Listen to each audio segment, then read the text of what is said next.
we had a rising falling wedge pattern, put in a huge divergent high, had negative and bearish divergences continuing to develop on all three indicators. We've got the crossover on the MACD and oscillator as well, and we're going to gun for that zero line and test that zero line, and I believe we could break through it. But as of today, we're down 8.5% drop here. I had mentioned in my very last video that a break of that 1885 and out of this wedge would cause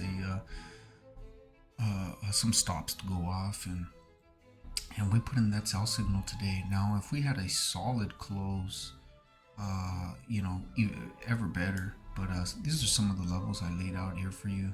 Some of them even stem back down to the weekly with plenty of reactions to validate some of these levels here. But these are my levels here. We have really hardly any. We got a whole lot of error right here in this break below 1423. Would also issue another sell signal if we break it, and we definitely gun for that 987 right here at the 17 level.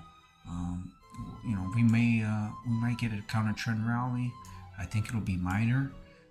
Maybe we cool back. Maybe we hit this 1885 again. Who knows? Anything's possible. We could hit that 50-day moving average right up across where that was the beauty of this rising falling wedge primary trend line off the COVID crash lows, or off the COVID crash lows of 2020.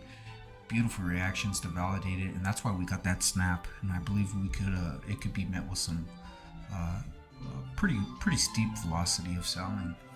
And if we come and retest that $17 level again, we'll coincidentally probably start mixing it up with the 200-day moving average. And if we break that 17 level, these are my next targets for pretty long-term swing trade. Usually I'm trading with leaps. It depends. You mix them up with leaps and leap options, or you mix it up with a little bit shorter term expiry to mix it up and diversify your options and your measurements here. But these are my targets here. 17, it'd still be a retest for another 4%, crack that 200-day moving average, hit down to that 1552 for a 12% drop, 1423 for a 19% drop. And if you want to go for the home run for $9.87, it would be good for a 44% drop. Again, as far as technicals go, here's your primary.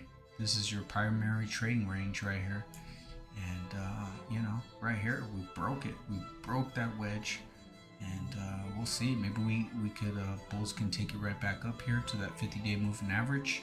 That would be an objective entry short, if not add on to your levels there and add on.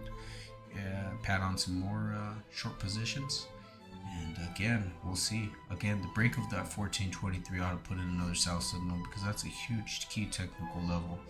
And by then, if we test that 1423, I believe by then moving averages will probably turn into a mix and a cut through with the 50-day and 200-day moving average, turn it into a death cross if we break that 423. So see how it plays out. I'll keep you updated.